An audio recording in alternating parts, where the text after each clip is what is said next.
Hello दोस्तों, मैं हूं डॉक्टर शिवराज सिंह। स्वागत है आपका मेरे चैनल हिस्ट्री विद सिंह में। आज के वीडियो में दोस्तों आप पढ़ेंगे क्लास 6 का अध्याय 10 एनसीईआरटी की किताब है और अध्याय का नाम है इमारतें, चित्र तथा किताबें। ठीक है, इसे आज के वीडियो में पढ़ेंगे। इसके पीछे मैं अध्याय 1 से अध्याय 9 तक एनसीईआरटी बुक की कक्षा 6 की जो अध्याय हैं सारे 1 से 9 तक मैंने अपलोड कर दिए हैं। अगर आपने नहीं देखा है तो देख लीजिए। ठीक है, और इससे जो है आपका पूरा अच्छे से तैयार हो जाएगा। ठीक है, जैसा कि दोस्तों आप जानते हैं कि कोई भी कंपटीशन आप दे रहे हैं जो है एग्ज़ाम की दृष्टि से बहुत ही महत्वपूर्ण है एनसीईआरटी की बुक। ठीक है, तो इसे जो है आप अगर अभी आप आए हैं, नए हैं, तो सब्सक्राइब कर लीजिए और एक तरफ से एक तरफ देख डालिए। ठीक है, तो आइए देखिए, स्टार्टिंग होती है यहाँ पे मरुतसामी और लौह स्तंभ। ठीक है, इसे देखिए आप। मरुतसामी आज बहुत खुश था। पहिएदार कुर्सी में बिठाकर उसका भाई उसे कुतुब मीनार दिखाता हुआ प्रसिद्ध लौह स्तंभ के सामने ले आया। ठीक है, धूल भरे पथरीले रास्तों से रैंप के सहारे यहाँ तक आना काफ़ी मुश्किल था। अपने इस अनुभव को मरुतसामी कभी नहीं भूल पाएगा। तो भाई दोस्तों देखिए, आप लोग इतिहास के विद्यार्थी हैं तो पिक्चरें आप देखिए जो है। अब आप सोचेंगे कि पिक्चर देखने के लिए बोल रहे हैं, तो पिक्चरें मतलब कि जो आपको ज्ञान में वृद्धि करे। जैसे ऐतिहासिक पिक्चरें आप देखें, मोटिवेशनल पिक्चरें आप देखें, है ना। जैसे ऐतिहासिक पिक्चरें आप देखेंगे ना, अभी ऐसे आप पढ़ते हैं कि भाई चंद्रगुप्त, अभी आपने देखा, अब समुद्रगुप्त को देखा, है ना, चाणक्य को देखा। तो ऐसे आप पढ़ते हैं तो थोड़ा सा आपको जो है बोरिंग टाइप का हो सकता है लगे। बाकी अगर आप विद्यार्थी अगर हैं, जुड़े हैं, तब तो ऐसा नहीं होगा, लेकिन कभी ऐसा लग सकता है या कभी आप कनेक्ट नहीं कर पाते होंगे। जैसे जो पात्र हैं, जो आप हैं, तो कनेक्ट नहीं कर पाते होंगे। तो अब जैसे आप वल्लभ भाई जो पटेल हैं, है ना, सरदार पटेल, तो अब ये सब हैं, किरदार हैं, महात्मा गांधी हैं। तो अब जैसे इनकी मूवी है, देखिए सरदार पटेल की जो है मूवी है, महात्मा गांधी की मूवी है, तो ये आप गांधी आप यूट्यूब पे भी है, आप देखिए। तो अब देखिए वो क्या होता है, जीवंत दिखते हैं। उस समय की जो घटनाएं जैसे आप पढ़ते हैं, जो आंदोलन हो रहे हैं, जो भाषण वो दे रहे हैं, जो उनके साथ हो रहा है, वो रियल जो है हमें दिखता है पर्दे पे, तो बड़ा मज़ा आता है ना। पूरा आप जो है फील कर पाते हैं कि उस समय की चीज़ें कैसे हो रही हैं, कैसे घटित हो रही हैं। तो वो आपको मज़ा भी आएगा और तैयार भी बहुत अच्छे से होगा, है ना। तो इसीलिए कह रहा हूँ कि आप लोग जो है ऐतिहासिक पिक्चरें ज़रूर देखिए और मोटिवेशनल पिक्चरें भी देखिए, मज़ा आएगा। जैसे बहुत सारी पिक्चरें आप देखते हैं, जैसे अगर बिजनेस की बात करें तो गुरु पिक्चर है अभिषेक बच्चन की, है ना। और अभी आप जो है भाग मिल्खा भाग थी, है ना। तो ये सब पिक्चरें आप देखा ज़रूर करिए, है ना। तो आपको जो है एक ताकत, एक मतलब उत्साह का जो है संचार भी होगा और मज़ा भी आएगा। और ऐतिहासिक भाई जो है, अगर इतिहास के विद्यार्थी तो आप हैं ही, आप वीडियो देख रहे हैं, तो ऐतिहासिक पिक्चरें ज़रूर देखिए, है ना। और भारत एक खोज है, आप वो भी देख सकते हैं। भारत एक खोज आप सर्च करोगे, है ना, पंडित जवाहरलाल नेहरू की है ये, तो इसे भी आप देखिए। तो आप पूरा उसमें क्या है कि प्राचीन इतिहास हड़प्पा सभ्यता से जो है स्टोरी टाइप का दिखाया गया है। पूरा जो है आप मतलब इसमें सारी चीज़ें हैं, मध्यकाल का भी है, आधुनिक काल का भी जो है स्टोरी आपको मिलेगी। तो मज़ा आएगा, आप कनेक्ट होंगे, जुड़ेंगे आप, तो एक मतलब मज़ा आएगा आपको, ये आप जान लीजिए। ठीक है, तो आइए आप समय ज़्यादा न लेते हुए आगे बढ़ते हैं आपसे। देखिए अगला पॉइंट दिखता है धातु विज्ञान। अब आइए इसे देखिए।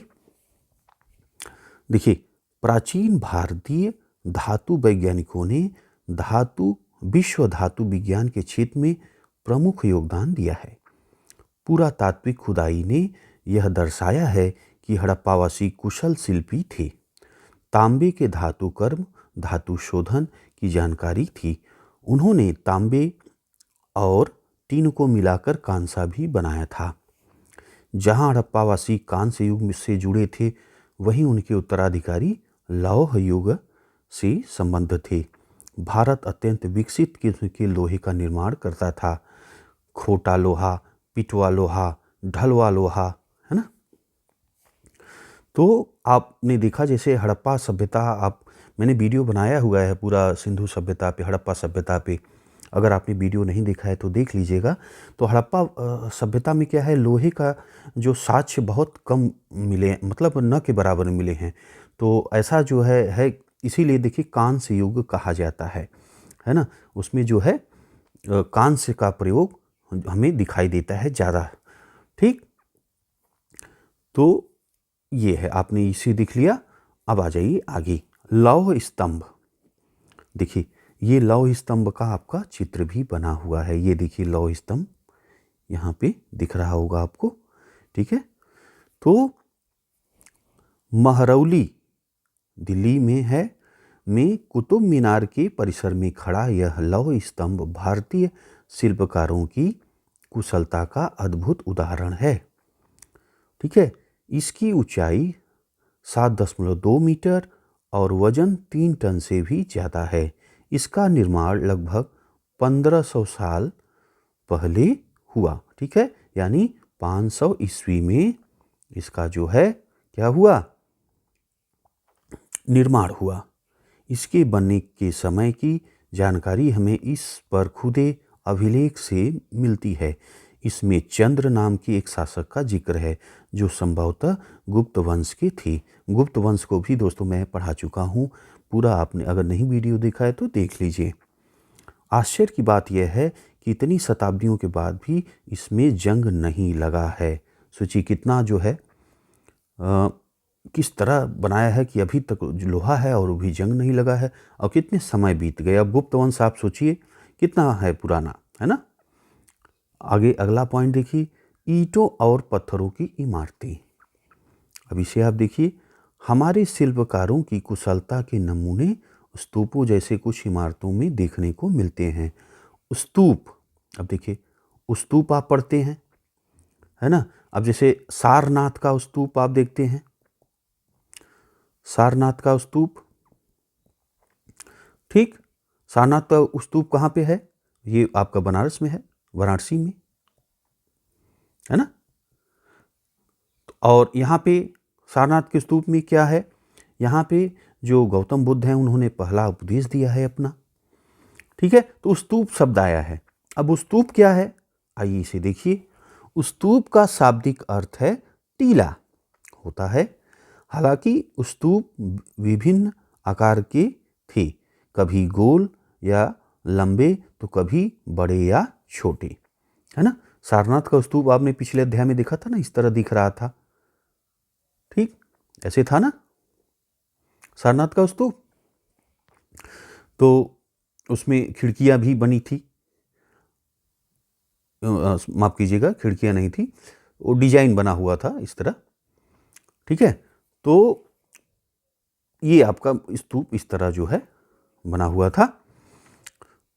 और मैंने पिछले अध्याय में आपको बताया भी है, आप देखे भी हैं, तो विशेष उस पर चर्चा करने की जरूरत नहीं है। आ जाइए, तो कभी गोल या लंबे तो कभी बड़े या छोटे, उन सब में एक समानता है। प्राय सभी स्तूपों के भीतर एक छोटा सा डिब्बा रखा रहता है। ठीक है, इन डिब्बों में बुद्ध या उनके अनुयायियों के शरीर के अवशेष जैसे दांत, हड्डी या राख, या उनके द्वारा प्रयुक्त कोई चीज या कोई कीमती पत्थर अथवा सिक्के रखे रहते हैं। ठीक है, इसे धातु मंजूसा कहते हैं। प्रारंभिक स्तूप धातु मंजूसा के ऊपर रखा मिट्टी का टीला होता था। बाद में टीले को ईंटों से ढक दिया गया और बाद के काल में गुंबदनुमा ढांचे को तराशते हुए पत्थरों से ढक दिया गया। ठीक है, तो अब आप आरंभ देख रहे हैं कि जो है जो सामान उपयोग होती थी उसे जो है रखते थे बीच में। ठीक है, और फिर जो धातु जैसे जो अभी आपने देखा कि जो गौतम बुद्ध से संबंधित हैं या जो महापुरुषों से मतलब है उनके, या जहाँ उन्होंने अपना जैसे सारनाथ का जो बना हुआ है प्रथम उपदेश दिया है, ठीक है, तो वह उस स्थान पर रख करके, जैसे देखिए क्या है, मिट्टी जो है पूरे मिट्टी से चारों तरफ से बढ़िया ढकते थे, ठीक है। बाद में क्या हुआ कि उसका थोड़ा सा और जैसे उस पे टीले पे ईंटें बिछा दी गई, ठीक है। और आगे चल करके ये देखिए आप जो है यहाँ चित्र भी बना है, पत्थल उत्थल बढ़िया जो है तराश करके उसको ढक दिया गया, अच्छे से लगा दिया गया। ये देखिए, ये आप एक उदाहरण देख सकते हैं। ऊपर आप देख रहे हैं सांची का महान स्तूप, ये है मध्य प्रदेश में। इस तरह के स्तूपों का निर्माण कई सौ साल तक चलता रहा, देख रहे हैं ना। इस स्तूप में ईंटों का प्रयोग संभवतः अशोक अध्याय 7 के ज़माने का है, जबकि रेलिंग और प्रवेश द्वार बाद के शासकों के काल में जोड़े गए। अब देखिए, तो अब देखिए पहले क्या था कि भाई ये बना होगा, जैसा कि आप देखिए काल बाई काल शासकों ने इसमें जो है अपनी योगदान देते रहे। अब आज जो हम देख रहे हैं वो यही परिणाम है ना। तो शुरू में बना होगा तो मिट्टी से ही, वैसे जैसे मिट्टी का पूरा खड़ा कर दिए, ठीक है। उसके बाद आपने जैसा कि देखा कि जो शासक आते गए वो रेलिंग बनाए, प्रवेश द्वार बनाए, है ना। ये देखिए इस तरह ये प्रवेश द्वार, ये रेलिंग आप देख रहे हैं, है ना। और डिजाइन आप देखिए कितना खूबसूरत इसकी जो है उगेरी गई है, पत्थरों को काट करके, देख रहे हैं ना। आगे आइए। प्रायः स्तूपों के चारों ओर परिक्रमा करने के लिए एक वृत्ताकार पथ होता था। अब देखिए यहाँ पे वृत्ताकार पथ भी है, यहाँ से आप देखिए, ठीक है, होता था, जिसे प्रदक्षिणा पथ कहते हैं। इस रास्ते को रेलिंग से घेर दिया जाता था, जिसे वेदिका कहते हैं। वेदिका में प्रवेश द्वार बने होते थे। रेलिंग तथा तोरण प्रायः मूर्तिकला की सुंदर कलाकृतियों से सजे होते थे। अच्छा, आप लोग अगर जो वीडियो देख रहे हैं श्रोतागण, तो आप अगर किसी स्तूप पे गए हैं तो आपको क्या अनुभव था, ये आप ज़रूर कमेंट बॉक्स में बताइएगा, ठीक है। कि आप उस स्तूप में गए तो आपने क्या देखा, किस तरह था, और क्या क्या चीज़ें आपने महसूस किया, कैसे बना हुआ था, ठीक है। ये आप जो है कमेंट में ज़रूर शेयर करिएगा। अगर आप जो है स्तूप में गए हैं, कोई भी स्तूप पे गए हैं तो बताइएगा ज़रूर। अब देखिए मानचित्र 7 पृष्ठ 89 में अमरावती ढूंढो, ठीक है। आइए पहले ढूंढ लें अमरावती को, जाने दीजिए, समय बहुत लगेगा यार उसको, आगे बढ़िए। अमरावती होती ये तो मैंने आपको बता दिया था पिछली वीडियो में ही। चलिए, यहाँ कभी एक भव्य स्तूप हुआ करता था। लगभग 2000 साल पहले इस स्तूप को सजाने के लिए शिलाओं पर चित्र उकेरे गए, ठीक है। कई बार पहाड़ियों को काटकर बनावटी गुफाएं बनाई जाती थी। इस तरह की कई गुफाओं की मूर्तियों तथा चित्रों द्वारा सजाया जाता था, ठीक है। इस काल में कुछ आरंभिक हिंदू मंदिरों का निर्माण किया गया। इन मंदिरों में विष्णु, शिव, दुर्गा जैसे देवी देवताओं की पूजा होती थी। मंदिरों का सबसे महत्वपूर्ण भाग गर्भगृह होता था, जहां मुख्य देवी देवता की मूर्ति को रखा जाता था। इसी स्थान पर पुरोहित धार्मिक अनुष्ठान करते थे और भक्त पूजा करते थे। अक्सर गर्भगृह को एक पवित्र स्थान के रूप में दिखाने के लिए भीतर गांव जैसे मंदिरों में उसके ऊपर काफ़ी ऊंचाई तक निर्माण किया जाता था, जिसे शिखर कहते थे। शिखर निर्माण के कठिन कार्य के लिए सावधानी से योजना बनानी पड़ती थी। अधिकतर मंदिरों में मंडप नाम का एक जगह होती थी, एक सभागार होता था जहां लोग इकट्ठा होते थे, ठीक है। अब देखिए यहाँ पे अगला है, इसे भी आप इस चित्र को समझें। अमरावती की एक शिल्प कृति, इस चित्र को देखकर इसका वर्णन करो, ठीक है। ये देखिए अमरावती की एक शिल्प कृति है। अब यहाँ पे आप देखिए क्या हो रहा है, देखिए हाथी दिख रही है ना, और लोगों को दिखाया गया है। ये चित्र आप देख रहे हैं, यहाँ पे कुछ औरतें भी ऊपर से देख रही हैं, है ना। आइए आगे। आप देखिए यहाँ पे भी चित्र बने हैं, इसे आप समझ लीजिए। बाएं ऊपर के भीतर गांव का एक आरंभिक मंदिर, ठीक है, ये देखिए आरंभिक मंदिर। यह लगभग 1500 साल पहले पकी ईंट और पत्थरों से बनाया गया था, ठीक है। अब देखिए दाएं आ जाइए, महाबलीपुरम की एकाश्मिक मंदिर, ये आप देखिए यहाँ पे आपको दिख रहा है। इनमें से प्रत्येक मंदिर एक ही विशाल पहाड़ी को तराशकर बनाया गया है। ध्यान दीजिए, इनमें से प्रत्येक मंदिर एक ही विशाल पहाड़ी को तराशकर बनाया गया है। ये जो मंदिर आप देख रहे हैं 1 2 3 4, ये एक ही पहाड़ी है, एक पहाड़ी को काट करके एक ही पहाड़ी में मंदिरें बनाई गई हैं, ठीक है। इसलिए इसे एकाश्म, ठीक है। तो ये आप ध्यान दीजिए, एकाश्म आपका अभी शब्द क्लियर हो रहा है ना, शब्दावली एकाश्म, इसलिए इन्हें एकाश्म कहा गया है। ईंटों को से बनाए जाने वाले मंदिरों से यह बिल्कुल भिन्न होते थे। ईंट से बने इमारतों के नीचे से ईंटों की एक एक तह जोड़ते हुए उसे ऊपर की ओर ले जाते हैं। जैसे आप घर भी आज देखते हैं, अगर ईंट की जोड़ाई होती है तो पहले नींव बनाते हैं ना, नींव बनाते हैं फिर ऊपर बिल्डिंग खड़ी करते हैं इस तरह, ठीक है। तो उसी तरह भाई ये जो मंदिर होते थे तो क्या थे, ईंट से बनी इमारतों के नीचे से ईंटों को एक एक तह जोड़ते हुए ऊपर की ओर ले जाते हैं। हाँ भाई बिल्कुल। जबकि चट्टान तराश कर बनाए जाने वाले मंदिरों को पत्थर काटने वाले ऊपर से नीचे के क्रम में बनाते हैं। समझ रहे हैं ना। अब देखिए चट्टान मतलब कोई चट्टान या पहाड़ या जो भी बड़े बड़े चट्टान होते हैं ना, आप गए होंगे तो चट्टान है। अब ये कैसे बनाते थे, ऊपर से काटते हुए आते थे। जैसे मान लीजिए ये पूरा पत्थर है, अब इसको डिजाइन देना है तो मान लीजिए इस शेप में देना है तो ऐसे काटते हुए आते थे, देख रहे हैं ना, इस तरह काटते हुए ऐसे पत्थर को काट देते थे, ये पूरा भाग जो है हटा देते थे, ठीक है। तो इस तरह की डिजाइन वो दे देते थे। डिजाइन अब जो जैसा कि आप देख रहे हैं ये सब मंदिर ही हैं, देख रहे हैं डिजाइन। ऊपर भी आपने मंदिरों को देखा कि किस तरह की डिजाइन उन्होंने दिया है, देख रहे हैं इस तरह जो है डिजाइन है, ये इस तरह की डिजाइन आप देख पा रहे हैं, है ना। तो ये हो गया। अब देखिए इन मंदिरों को बनाते समय पत्थर काटने वालों को किन समस्याओं का सामना करना पड़ता होगा, इसकी सूची बनाओ। अब सूची कितने लोग लगते होंगे ये आप विचार कर लीजिएगा। दाएं एहोल का दुर्गा मंदिर है, ठीक है, ये आपका एहोल का दुर्गा मंदिर आप देख पा रहे हैं यहाँ पे। यह लगभग 1400 साल पहले बनाया गया था। अब ये 1400 साल पहले यानी 500 ईस्वी में, 500 ईस्वी में इसे बनाया गया था, ठीक है। लगभग 1400 यानी कितने हो गए, अब आप सोचिए 600 हो गए, है ना। अगर 2000 लेते हैं इनके हिसाब से, ये 2000 पकड़ के चल रहे हैं तो 600 ईस्वी में हो गया। तो अब आप देखिए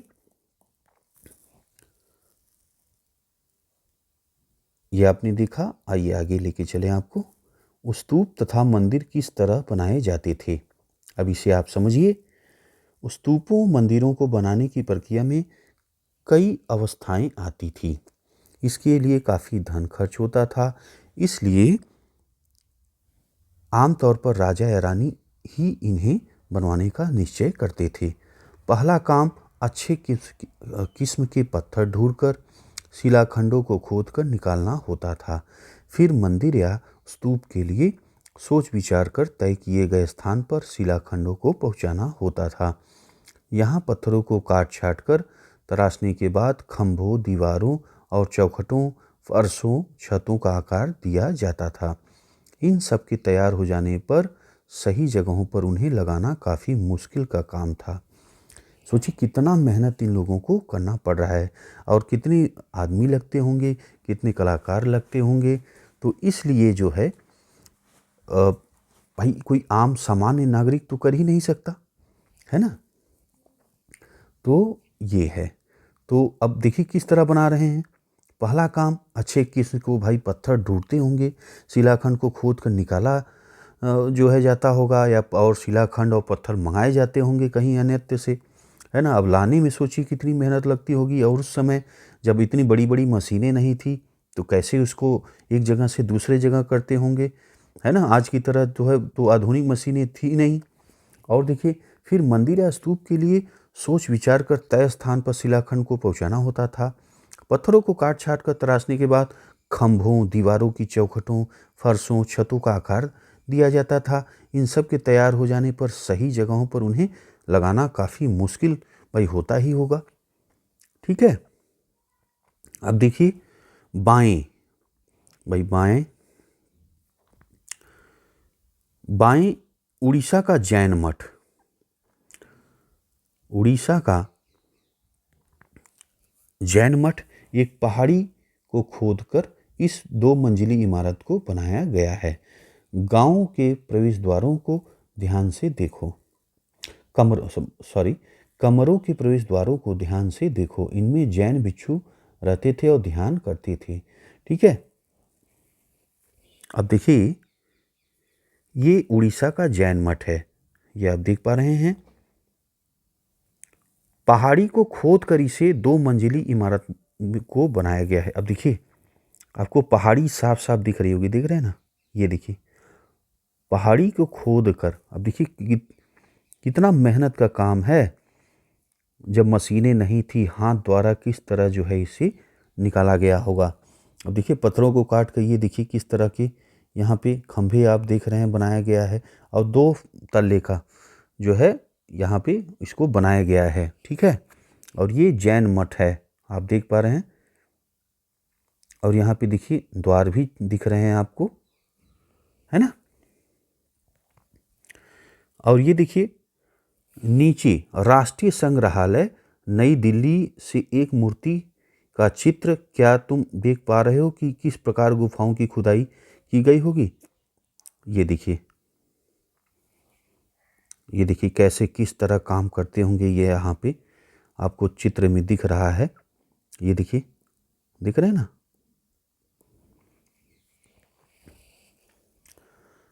इस तरह के शानदार ढांचों का निर्माण करने वाले शिल्पकारों को सारा खर्च संभवतः राजा रानी ही देते थे। इसके अतिरिक्त इन स्तूपों मंदिरों में आने वाले भक्त जो उपहार अपने साथ लाते थे, उनसे इमारत की सजावट की जाती थी। जैसे हाथी दांत का काम करने वाले श्रमिकों के संघ ने सांची के लिए एक अलंकृत प्रवेश द्वार तोरण को बनाने का खर्च दिया था। इसकी सजावट के लिए पैसे देने वालों में व्यापारी, कृषक, माला बनाने वाले, इत्र बनाने वाले, लोहार, सुनार तथा ऐसे कई स्त्री पुरुष शामिल थे, जिनके नाम खंभों, रेलिंगों, है ना, दीवारों पर खुदे हैं। इसलिए जब तुम इन स्थानों को देखने जाओ तो याद रखना कि कितने सारे लोगों ने इन्हें बनाने और सजाने में अपना योगदान दिया था। ठीक है। अब आइए चित्रकला को देखिए, अगला पॉइंट है। अब यह वह जगह है अजंता। यह वह जगह है जहाँ के पहाड़ों में सैकड़ों सालों के दौरान कई गुफाएं खोदी गई। इनमें से ज़्यादातर बौद्ध भिक्षुओं के लिए बनाए गए विहार थे। इनमें से कुछ को चित्रों द्वारा सजाया गया था। यहाँ इसके कुछ उदाहरण दिए गए हैं। गुफाओं के अंदर अंधेरा होने की वजह से अधिकांश चित्र मसालों की रोशनी में बनाए गए थे, दिख रहे हैं ना। और इन चित्रों के रंग 1500 साल बाद भी चमकदार हैं। ये रंग पौधों तथा खनिजों से बनाए गए थे। इन महान कृतियों को बनाने वाले कलाकार अज्ञात हैं। ठीक है। ये देखिए अजंता के चित्र, तुम्हें इनमें से प्रत्येक चित्र में जो दिखता है उसका वर्णन करो। ये आप लोग देख लीजिएगा। ये देखिए अजंता का चित्र आपको दिख रहा है, ये देखिए,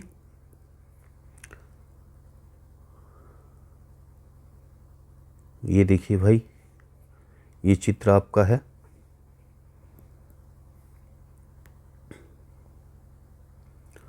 अब आ जाइए पुस्तकों की दुनिया।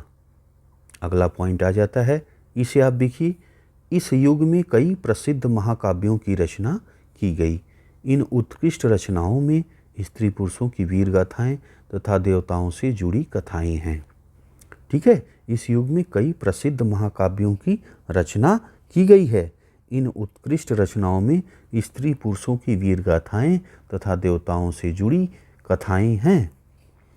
करीब 1800 साल पहले एक प्रसिद्ध तमिल महाकाव्य सिलपद्दिकारम, ठीक है, की रचना इलांगो नामक कवि ने की। इसमें कोवलन नाम के एक व्यापारी की कहानी है। वह पुहार में रहता था। अपनी पत्नी कन्नगी की उपेक्षा कर वह एक नर्तकी माधवी से प्रेम करने लगा। बाद में वह और कन्नगी पुहार छोड़कर मदुरै चले गए। वहाँ पांड्य राजा के दरबारी जौहरी ने कोवलन पर चोरी का झूठा आरोप लगाया, जिस पर राजा ने उसे मृत्युदंड दे दिया। कन्नगी, जो अभी भी उससे प्रेम करती थी, इस अन्याय के कारण दुख और रोष से भर गई। उसने मदुरै शहर का विनाश कर डाला। ठीक है, और आइए देखिए, सिलपद्दिकारम से लिया गया एक वर्णन। इसे आप देखिए। यहाँ कवि ने कन्नगी के दुख का इस तरह वर्णन किया है। ओ मेरा दुख तो देखो, तुम मुझे सांत्वना तक नहीं दे सकती। क्या यह सही है कि विशुद्ध सोने से भी सुंदर तुम्हारा शरीर बिना धूल से सना यूं पड़ा है? यह कहाँ का न्याय है? गोधूली की इस स्वर्णिम आभा में फूलमाला से ढके सुंदर वक्ष स्थल वाले तुम जमीन पर गिरे पड़े हो। मैं अकेली असहाय हताश होकर खड़ी हूँ। क्या ईश्वर नहीं है? क्या इस देश में ईश्वर नहीं है? पर क्या उस स्थान पर ईश्वर रह सकते हैं जहाँ की राजा की तलवार निर्दोष नवागंतुक के प्राण लेती है? क्या ईश्वर नहीं है? नहीं है। आगे देखें, एक और तमिल महाकाव्य मणिमेखलई को करीब 1400 साल पहले सतनार द्वारा लिखा गया। इसमें कोवलन तथा माधवी की बेटी की कहानी है। ये रचनाएं कई सदियों पहले ही खो गई थी। उनकी पांडुलिपियां दोबारा लगभग 100 साल पहले मिली हैं। ठीक है, अन्य लेखक जैसे कालिदास, जिनके बारे में तुमने अध्याय 9 में पढ़ा है, संस्कृत में लिखते थे। ठीक है, पुरानी कहानियों का संकलन तथा संरक्षण, ये अगला पॉइंट है। इसे आप देखिए। हिंदू धर्म से जुड़ी कई कहानियाँ जो बहुत पहले से प्रचलित थी, इसी काल में लिखी गई। इसमें पुराण भी शामिल है। पुराण, ठीक है, पुराण भी आप कई बार नाम सुनते हैं। इसका पुराण का शाब्दिक अर्थ है प्राचीन। ठीक है, पुराणों में विष्णु, शिव, दुर्गा, पार्वती जैसी देवी देवताओं से जुड़ी कहानियाँ हैं। इनमें इन देवी देवताओं की पूजा की विधियाँ दी गई। इसके अतिरिक्त इनमें संसार की सृष्टि तथा राजाओं के बारे में भी कहानियाँ हैं। अब आइए, एक श्लोक है, मेघदूत का एक श्लोक। ठीक है, इसे आप देखिए। यहाँ उनकी सबसे प्रसिद्ध रचना मेघदूत से एक अंश दिया गया है। यहाँ एक विरही प्रेमी बरसात के बादलों को अपना संदेश वाहक बनाने की कल्पना करता है। देखो इसमें किस तरह कवि ने बादलों को उत्तर की ओर ले जाती ठंडी हवा का वर्णन किया है। तुम्हारे बौछारों से मुलायम होती मिट्टी की भीनी खुशबू से भरे हाथियों की सांस में बसी जंगली गूलर को पकाने वाली शीतल बयार तुम्हारे साथ धीरे धीरे बहेगी। अधिकतर पुराण सरल संस्कृत श्लोक में लिखे गए, जिससे सब उन्हें सुन और समझ सके। पुराणों का पाठ पुरानी पुजारी मंदिरों में किया करते थे, जिसे लोग सुनते आते थे। दो संस्कृत महाकाव्य महाभारत और रामायण लंबे अरसे से लोकप्रिय रहे हैं। तुम में से भी कुछ बच्चे इन कहानियों से परिचित होंगे। महाभारत कौरवों और पांडवों के बीच युद्ध की कहानी है। इस युद्ध का उद्देश्य पुरु वंश की राजधानी हस्तिनापुर की गद्दी प्राप्त करना था। यह कहानी को बहुत ही पुरानी है, पर आज इसे हम जिस रूप में जानते हैं वह करीब 1500 साल पहले लिखी गई। माना जाता है कि पुराणों और महाभारत दोनों को ही व्यास नाम के ऋषि ने संकलित किया था। महाभारत में भगवद गीता भी है। रामायण की कथा कौशल के राजकुमार राम के बारे में है। उनके पिता ने उन्हें वनवास दे दिया था। वन में उनकी पत्नी सीता का लंका के राजा रावण ने अपहरण किया था। सीता को वापस लाने के लिए राम को लड़ाई लड़नी पड़ी। वे विजयी होकर कौशल की राजधानी अयोध्या में लौटे। महाभारत की तरह रामायण भी एक प्राचीन कहानी है, जिसे बाद में लिखित रूप दिया गया। संस्कृत रामायण के लेखक वाल्मीकि माने जाते हैं। ठीक है, आइए अगला पॉइंट देखिए। आम लोगों के द्वारा कही जाने वाली कहानियाँ। आम लोगों की भी कहानियाँ कहते थे। आम लोग भी कहानियाँ कहते थे, कविताओं और गीतों की रचना करते थे, गाने गाते थे, नाचते थे, नाटकों को खेलते थे। इनमें से कुछ तो इस समय के आसपास जातक और पंचतंत्र की कहानियों के रूप में लिखकर सुरक्षित कर दिए गए। जातक कथाएं जो अक्सर स्तूपों की रेलिंगों, अजंता के चित्र में दर्शाई जाती थी। इनमें से एक कहानी अगले पृष्ठ पर दी गई है। देखिए, बंदर राजा की कहानी। अब ये कहानी आप देखिए। एक समय बंदरों का एक महान राजा हुआ। वह हिमालय पर गंगा के किनारे अपने 80,000 अनुयायियों के साथ रहता था। इन सारे बंदरों को एक खास आम के पेड़ के फल बहुत प्रिय थे। ठीक है, ये आम बड़े मीठे होते थे। इतने स्वादिष्ट आम धरातल पर नहीं उगते थे। एक दिन एक पका हुआ आम गंगा नदी में गिरकर बहते बहते वाराणसी पहुंच गया। उस वक्त नदी में वहां का राजा नहा रहा था। वह आम मिला, उसे चक्कर वह हैरान रह गया। उसने अपने राज्य के जंगलों की देखभाल करने वालों से पूछा, क्या वे इस आम के पेड़ को ढूंढ सकते हैं या नहीं। वे राजा को हिमालय की पहाड़ी पर ले गए। वहां पहुंचकर राजा तथा उसके दरबारियों ने खूब आम खाए। रात में राजा ने देखा कि बंदर भी पके आमों का मजा ले रहे हैं। राजा को यह बात बुरी लगी और उसने उन्हें मार डालने का फैसला किया। बंदरों के राजा ने अपनी प्रजा को बचाने की एक योजना बनाई। उसने आम के पेड़ की टहनियों को तोड़कर उसे आपस में बांधकर नदी पर एक पुल बनाया। इसके एक छोर को वह तब तक पकड़े रहा जब तक कि उसकी सारी प्रजा ने नदी को पार न कर लिया। इस प्रयास से वह इतना थक गया कि मरड़ा सन्न होकर गिर पड़ा। ठीक है, राजा ने जब यह सब देखा तो उसने बंदर राजा को बचाने की काफ़ी कोशिश की, पर वह सफल न हुआ।